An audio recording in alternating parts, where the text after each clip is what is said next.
Mesdames, Messieurs, bonjour. Bienvenue à la présentation de la loi de finances 2022, organisée par les experts comptables, les notaires du Bas-Rhin et du Haut-Rhin, les organismes de gestion agréés. Comme l'an dernier, nous avons fait cette présentation selon la forme d'émissions de télé. 4 vous sont présentées, l'une consacrée à la fiscalité des particuliers, l'autre des entreprises, la troisième aux mesures concernant le nouveau statut des indépendants, et enfin, c'est l'objet de cette émission à laquelle nous vous convions, les relations avec l'administration fiscale. Information très importante, toutes ces émissions ainsi que la documentation relative à tout ce qui nous a servi pour préparer les présentations et les conférences sont disponibles sur les sites internet des organismes organisateurs de cette manifestation. Je vous invite évidemment à vous y rendre sans tarder. Sur notre plateau, j'ai le plaisir d'accueillir Corinne Elsace, bonjour, qui est juriste fiscaliste au Centre pluridisciplinaire de gestion, et Franck Nafien, expert comptable. Bonjour. Alors, cette notion de relation avec l'administration va être particulièrement centrée sur l'examen de conformité fiscale, ce qui est quand même qui se met en place maintenant, même si ce n'est plus tout à fait une nouveauté. Mais on va commencer d'abord par le premier chapitre qui concerne les infractions et les sanctions.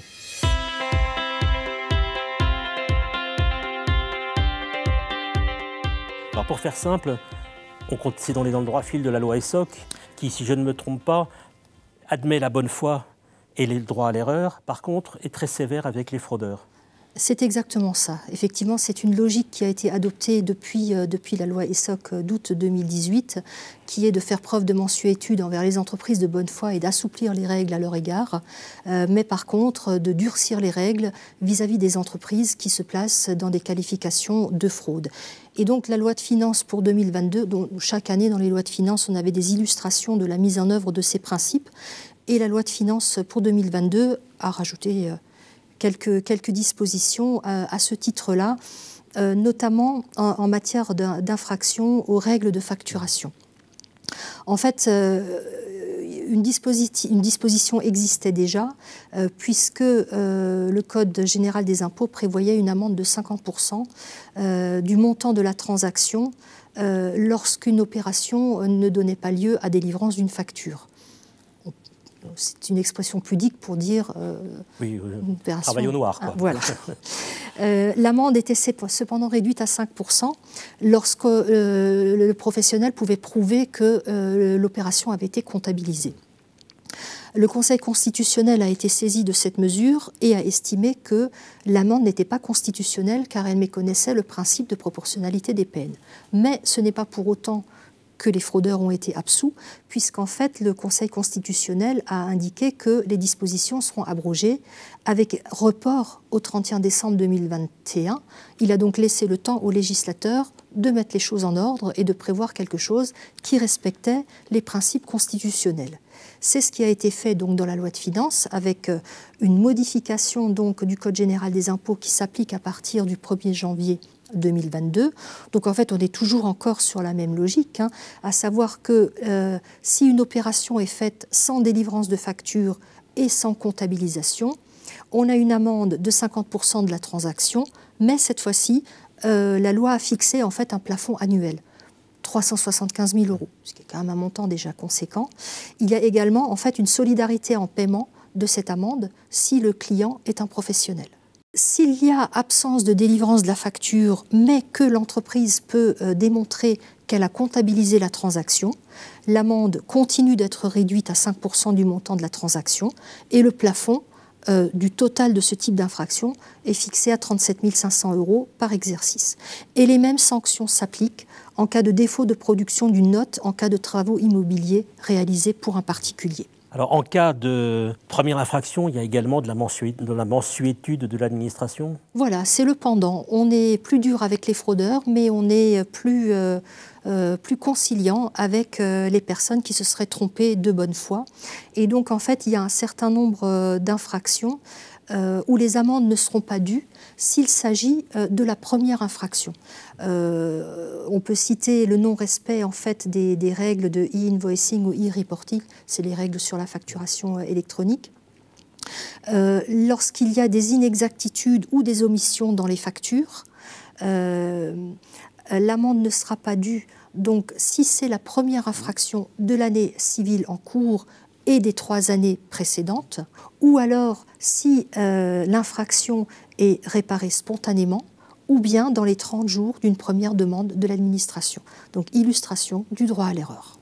Alors, autre nouveauté, la notion d'obstacle à l'accès aux documents informatiques avec des amendes majorées. Franck. L'administration fiscale dispose effectivement d'un droit de visite et de saisie de documents, notamment pour revenir constater des infractions, que ce soit à la législation sur la TVA ou sur les impôts directs. Il peut arriver par moment que certains contribuables empêchent l'administration de venir dans les locaux, de saisir des pièces, de consulter ces pièces. On est clairement dans une obstruction manifeste et comme la tendance est à l'augmentation, eh bien là, il y a une sacrée augmentation des amendes puisqu'on passe de 10 000 à 50 000 euros pour des obstacles, des obstructions faites lors de la visite du contrôleur fiscal, que cette obstruction ait lieu dans les locaux de l'entreprise, dans des locaux du représentant de l'entreprise. L'amende passe également de 1 500 à 10 000 euros quand il y a 2 obstacles qui sont faits dans d'autres cas, notamment dans les locaux d'un tiers. Ça concerne aussi le contribuable qui aurait oublié malencontreusement le code d'accès à son ordinateur. Le refus de communiquer les mots de passe et les codes d'accès fait effectivement partie des obstructions et des obstacles à la visite du contrôleur des impôts. Alors là également des sanctions, l'interdiction d'imputer les déficits et réductions d'impôts en cas de manquement grave. Il y a effectivement, lorsqu'on a certains types d'infractions qui sont commises, on ne peut pas les payer en imputant ou payer les droits correspondants au redressement en les payant avec des déficits ou avec des réductions d'impôts. Ça concernait jusqu'à présent les défauts, les retards ou les insuffisances de déclaration, l'opposition au contrôle fiscal, que l'on vient d'évoquer, ou certaines activités illégales. Cette interdiction est désormais étendue, notamment aux infractions relatives à des comptes bancaires étrangers qui ne sont pas déclarés, à la présence à des actifs détenus dans des trusts qui ne sont pas déclarés, ou à des sommes qui sont détenues dans des contrats de capitalisation ou dans des contrats d'assurance vie qui sont eux-mêmes détenus à l'étranger et non déclarés. Nouveau chapitre, nous arrivons à l'examen de conformité fiscale.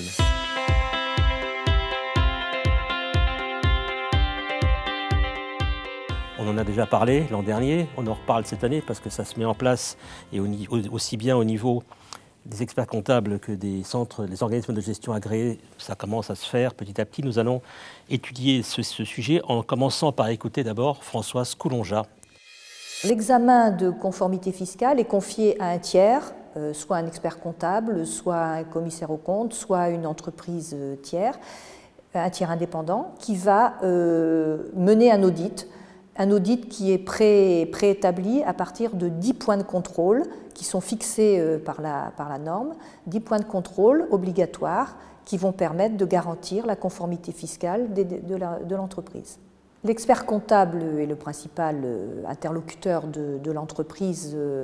Il peut lui proposer l'examen de conformité fiscale, mais celui-ci peut être aussi confié à un commissaire aux comptes ou à une association de gestion agréée ou un centre de gestion agréé. Le chef d'entreprise est libre de le confier à qui il veut. L'administration fiscale sera informée de l'option pour l'examen de conformité fiscale sur la déclaration de résultats. Il y a une case à cocher. Cette option sera suivie dans les 6 mois d'un compte-rendu de mission qui reprendra les 10 points d'audit et une certification de la part de l'expert qui aura validé le compte-rendu de mission, la certification de la conformité de la déclaration. Une entreprise qui opte pour l'examen de conformité fiscale témoigne déjà d'un certain civisme parce qu'elle s'ouvre et elle explique qu'elle a une conformité fiscale par rapport aux règles qui lui sont imposées. Et puis, l'autre avantage, c'est qu'en cas de contrôle fiscal, s'il y a un rappel sur un point examiné dans le cadre de l'examen de conformité fiscale, il n'y aura pas de pénalité sur ces points de rappel. Et maintenant, c'est au tour de Jean-Jacques Hellé de nous donner son point de vue sur cet examen de conformité fiscale. Il y a une évolution des missions des centres de gestion agréés. Il est connu que la majoration de 1,25 a été supprimée en sifflet. Sa dernière application se fera sur les comptes de l'exercice 2022. Donc les centres vont effectuer leur dernière mission en 2023 et à ce moment-là, ce sera terminé. Le législateur qui a quand même besoin d'une certaine sécurité ou une certaine assurance fiscale sur les déclarations qui sont déposées a mis en place une nouvelle mission qui est la mission ECF, examen de conformité fiscale. Cette mission ECF est donc applicable dès la clôture des comptes 2021 qui vont donc être déposés sur ce premier trimestre au premier semestre et cette mission est dévolue à la profession comptable et aux OGA principalement. En quoi consiste-t-elle? Toujours pour l'administration dans cette volonté d'obtenir une assurance fiscale, une conformité au texte des déclarations qui sont déposées, a mis en place des pistes d'audit et donc cette ECF concerne un catalogue de 10 questions et exclusivement 10 questions. Ce catalogue de questions ne s'appliquera pas de la même manière selon le régime fiscal. Donc pour un BNC, on pourrait être concerné par 5 questions. Par contre, pour un BIC ou un commerçant, ça pourra être le catalogue complet des 10 questions qui doivent être revues. Donc l'impact de la mission ne sera pas le même suivant le régime fiscal de l'adhérent. Corinne, on a parlé tout à l'heure de la loi ESSOC. On va un peu en reparler pour poser le décor, puisque peut-être que tout le monde ne se souvient pas exactement de ce que c'est. Effectivement, donc c'est une loi du 10 août 2018, ESSOC pour État au service d'une société de confiance. L'objectif de cette loi était d'instaurer une relation de confiance avec une administration de conseil et de service, et notamment en fait d'améliorer la sécurité juridique des entreprises. Au niveau du positionnement de l'administration fiscale en cas de contrôle, son positionnement est relativement clair, à savoir que l'administration souhaite renforcer la lutte contre la véritable fraude en engageant plus fréquemment des poursuites pénales, mais parallèlement d'améliorer ses relations de confiance avec les entreprises qui ne commettraient que des erreurs de bonne foi et par là même en fait d'améliorer leur sécurité fiscale. Donc, issue de cette loi ESSOC, une nouvelle relation de confiance qui a été mise en œuvre à partir de 2019 et qui repose en fait sur 7 mesures qui concernent, je dirais, les entreprises au sens large. En ce qui concerne les PME, il y a un accompagnement fiscal personnalisé que les PME peuvent demander auprès de la DGFiP. Au niveau des grandes entreprises et des ETI, il y a un partenariat fiscal pour des questions spécifiques qu'il faudrait résoudre. La démarche spontanée de mise en conformité fait partie de cette relation, l'amélioration du dialogue et des recours en cas de contrôle, la mobilisation pour les rescrits, l'appui aux entreprises à l'international et 7e et dernière mesure, l'examen de conformité fiscale par un tiers de confiance. Alors, l'ECF, c'est un engagement libre et volontaire, en tout cas pour le moment. Pas question de le rendre obligatoire, enfin pas en tout cas d'une façon officielle. Est-ce qu'on peut quand même décrire un peu, c'est quand même très exigeant, ça demande même pas mal d'attention à la fois du praticien comme de l'entreprise. Oui, en fait, c'est un examen de conformité qui est en fait fondé en fait sur un engagement libre et volontaire de l'entreprise qui se place en fait dans une perspective de civisme fiscal. En gros, je n'ai rien à cacher. Je le dis à l'administration fiscale. Ça marque en fait la volonté de l'entreprise d'appliquer correctement les règles. En contrepartie, si des erreurs sont détectées, l'entreprise bénéficie du droit de les rectifier sans qu'il y ait de pénalisation qui soit appliquée. Et l'examen de conformité fiscale vaut également mention expresse, c'est-à-dire qu'en fait, il n'y aura pas de pénalité ou d'intérêt de retard s'il y a des rehaussements sur des points qui auront été vus dans le cadre de cet examen. Alors, je vous invite maintenant à écouter les témoignages de chefs d'entreprise, Éric Steinley et Benoît Brissinger.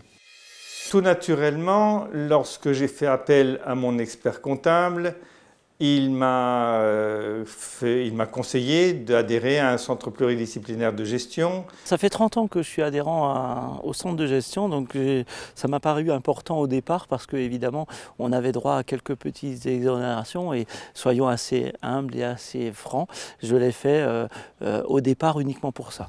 J'ai vite compris quand même qu'il n'y avait pas que ça au centre de gestion et que c'était un vrai partenaire. Aujourd'hui, avec le recul, je me rends compte que j'ai rencontré énormément de gens et ça m'a paru extrêmement important de rencontrer d'autres chefs d'entreprise.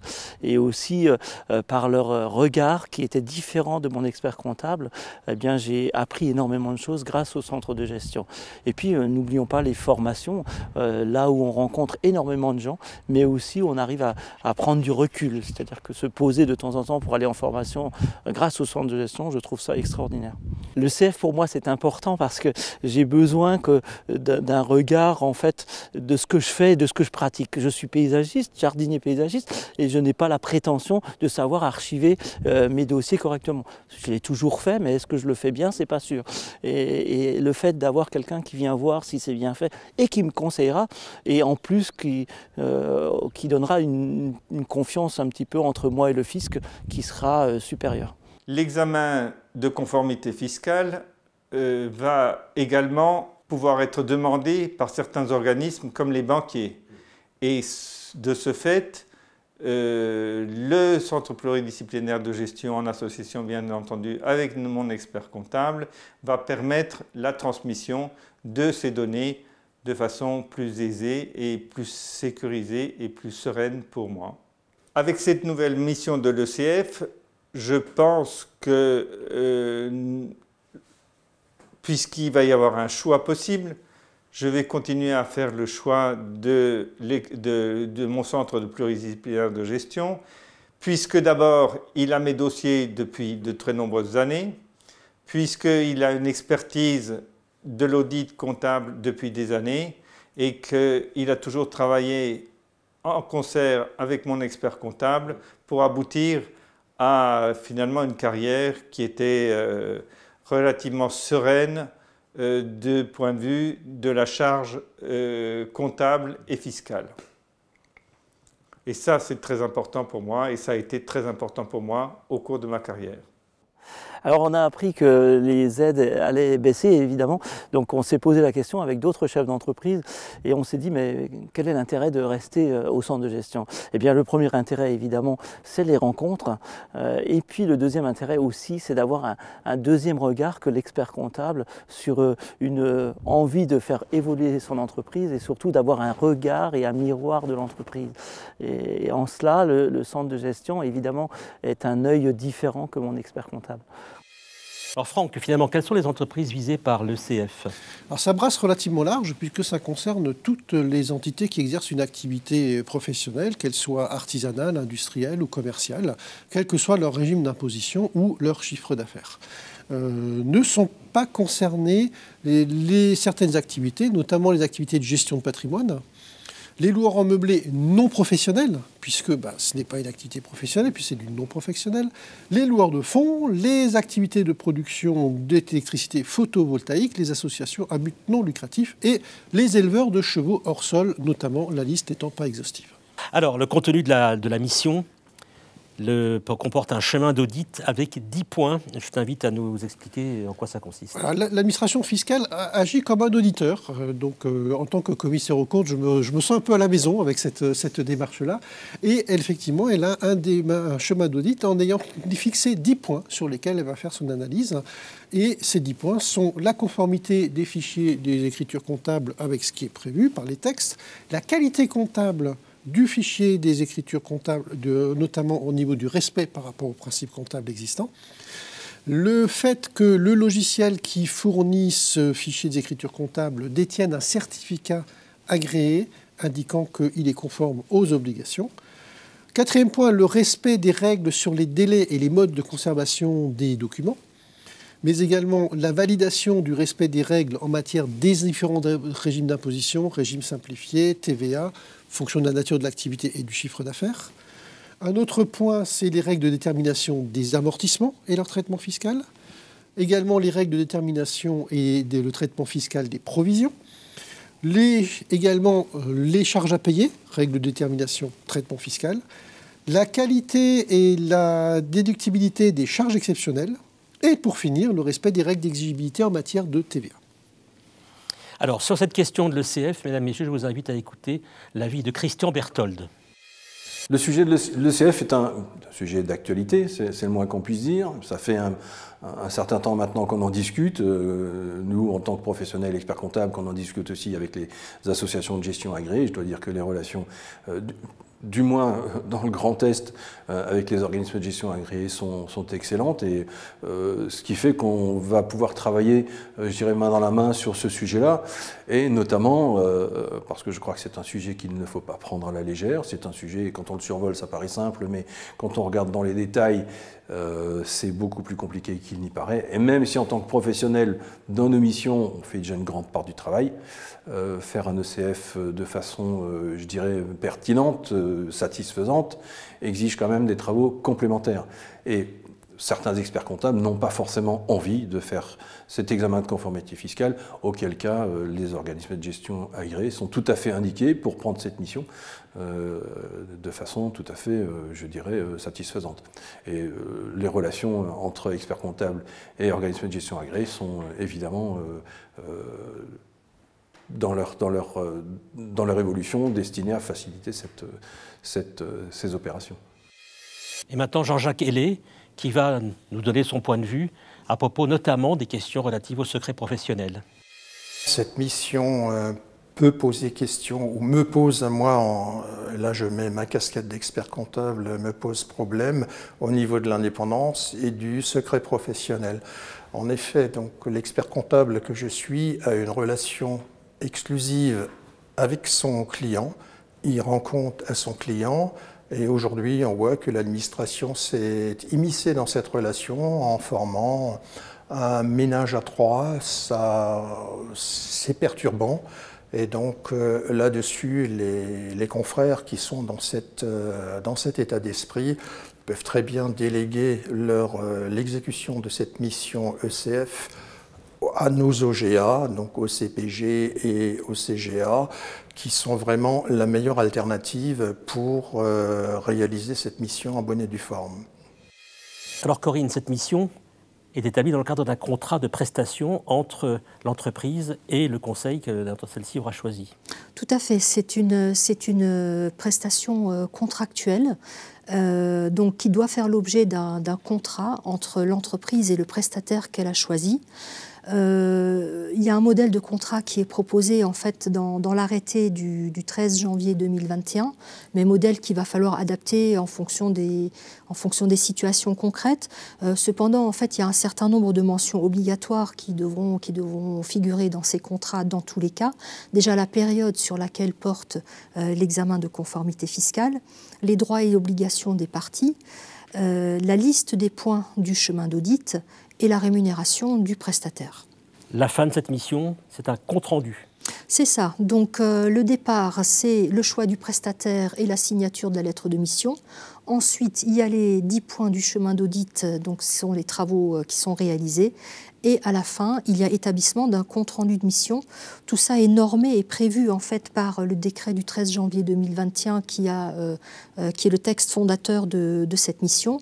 Donc un compte-rendu de mission qui va devoir être établi par le prestataire et qui va devoir être transmis par le prestataire à l'administration fiscale pour le compte du client. En principe, donc, cette transmission se fait de manière dématérialisée par la procédure TDFC. Et ensuite, le document va devoir être conservé pendant toute la période de prescription fiscale. Donc, au niveau en fait de ce compte-rendu de mission, ça va être en fait un document relativement complet, parce qu'il va contenir en fait tout un ensemble d'informations. Déjà, il va désigner l'entreprise, la période, etc. Mais au-delà de ces informations générales, il va donner une conclusion générale sur la mission et ensuite des conclusions sur chaque point. En ce qui concerne les conclusions générales, tout va dépendre en fait de la manière dont la mission s'est déroulée, puisqu'en fait la conclusion à laquelle on devrait normalement aboutir, c'est l'absence d'anomalie, c'est celle qui devrait intervenir le plus fréquemment. Ou alors absence d'anomalie après régularisation, Troisième type de conclusion, transmission d'une déclaration rectificative à la demande du prestataire. Quatrième conclusion, et là on passe dans des choses un petit peu moins, je dirais, consensuelles, présence d'anomalies non régularisées. Et enfin, dernière conclusion, présomption de fraude ou de dissimulation. Donc ça, ce sont les 5 conclusions possibles, conclusions générales au niveau de ce compte-rendu de mission. Mais au-delà de ces conclusions générales, le compte-rendu de mission va devoir apporter des conclusions sur chacun des points du chemin d'audit qui aura été vu, pour dire d'une part si le point est conforme ou pas, et donner encore des informations supplémentaires sur des méthodes qui auraient été utilisées ou bien, en cas de non-conformité, sur des constatations qui auraient été faites. Donc, le décret et l'arrêté donnent les précisions et il convient de s'y référer pour prendre connaissance très exactement de cette réglementation. Je donnerai un exemple sur le dernier point d'audit sur les règles d'exigibilité en matière de TVA. Le compte-rendu devra indiquer si le point est conforme ou pas. Il devra indiquer s'il y a des secteurs d'activité distincts dans l'entreprise. Il devra donner des indications sur la méthode ou les critères retenus par l'entreprise. Il devra indiquer les anomalies en matière de TVA collectée, donc le montant notamment, ainsi que les anomalies en matière de TVA déductible. Donc, chaque point devra être détaillé de cette manière-là. Là, c'est juste un exemple sur l'un des points. Donc, un document très, très complet. Alors, est-ce que le CF est appelé à se substituer à l'EPS ? Il y a une disposition particulière qui a été adoptée le 21 juillet 2021, mais qui a été publiée tardivement le 29 octobre 2021, qui permet en fait une substitution de l'ECF à l'EPS. Bon, on est dans les acronymes, mais pour faire simple, on parle là des professionnels qui sont adhérents d'un organisme agréé. Ces professionnels, en fait, l'organisme agréé fait 2 types de missions, le CV et l'EPS. L'EPS, en fait, c'est l'examen périodique de sincérité par lequel, en fait, on demande un certain nombre de pièces comptables et on vérifie la conformité de ces pièces comptables sur le fond et sur la forme par rapport à la réglementation fiscale. Donc, en fait, ce texte, qu'est-ce qu'il dit ? Il permet, lorsque un client est sélectionné pour l'EPS, le texte permet en fait de réaliser l'ECF à la place de l'EPS.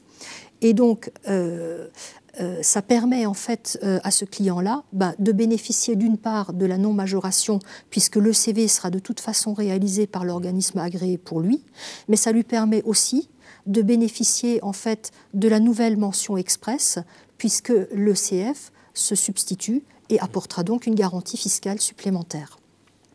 Alors, précision, si jamais la mission ECF n'est pas menée à son terme en 2022 sur 2021, ce professionnel fera obligatoirement l'objet d'un EPS l'année suivante.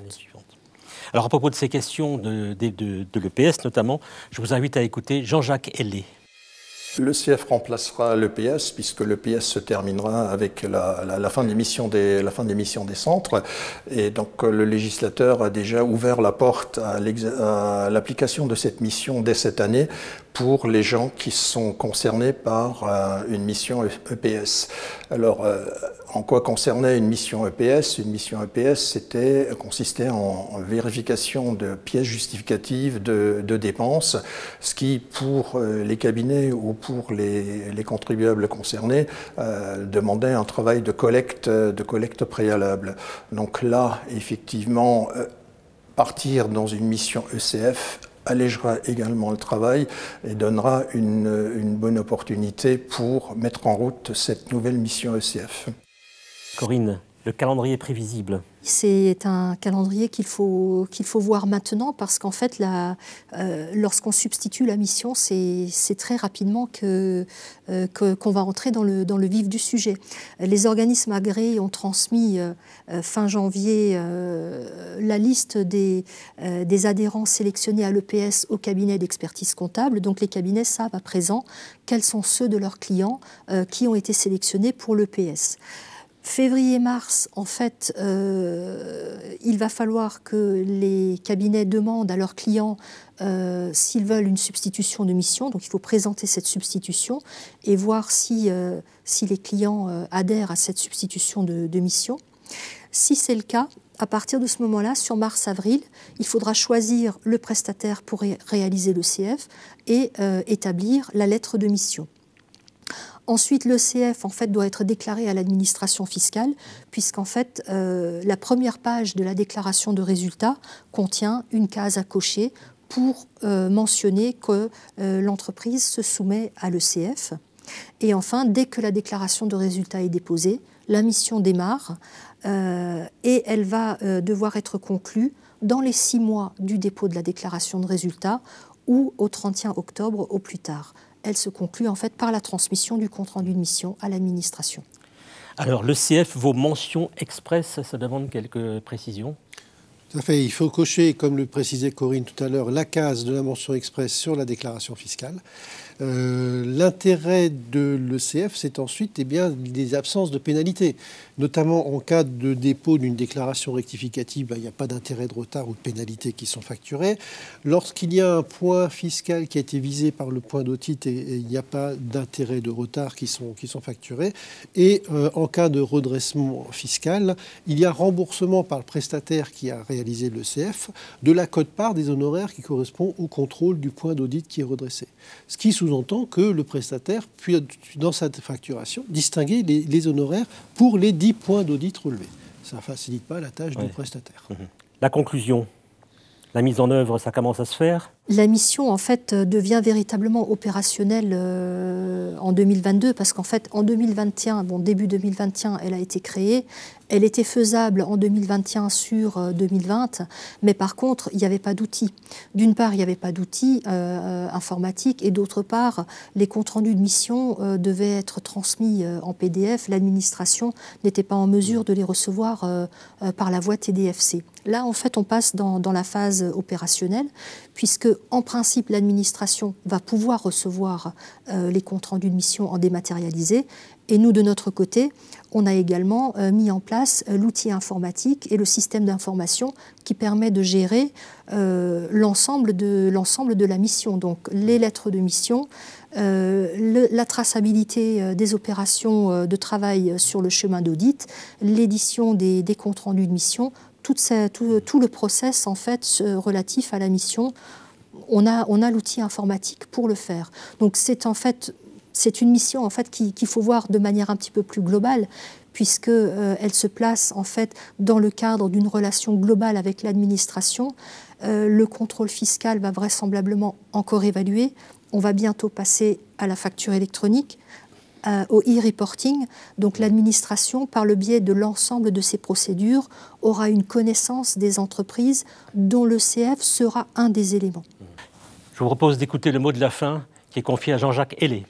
Les missions sont effectivement appelées à évoluer. Alors les OGA alsaciennes, enfin, de la maison de la comptabilité, que sont le centre pluridisciplinaire de gestion et le centre de gestion Alsace, ont toujours travaillé en étroite collaboration avec la profession comptable. Il n'y a aucune raison que cette bonne relation change. Voilà, merci à nos spécialistes pour leurs éclairages et toutes ces informations. Merci à vous, mesdames, messieurs, de nous avoir suivis, de nous avoir écoutés avec attention. Je vous rappelle que cette série de 4 émissions télévisées de présentation de la loi de finances 2022 a été montée par les notaires, les experts comptables, le Centre pluridisciplinaire de gestion et le Centre de gestion Alsace. L'ensemble des informations, d'abord des 4 émissions, bien entendu, consacrées à la fiscalité des particuliers, des entreprises, au nouveau statut des indépendants, ainsi, bien entendu, aux relations avec l'administration fiscale qui faisait l'objet de cette émission-là. Tout cela est disponible sur les sites internet des organisateurs, ainsi que la documentation qui a servi également à bâtir l'ensemble de ces conférences avec beaucoup plus de précision encore que celles que nous avons pu vous donner au cours de ces 4 émissions. Je vous souhaite une bonne fin de journée, je vous remercie et je vous dis au revoir.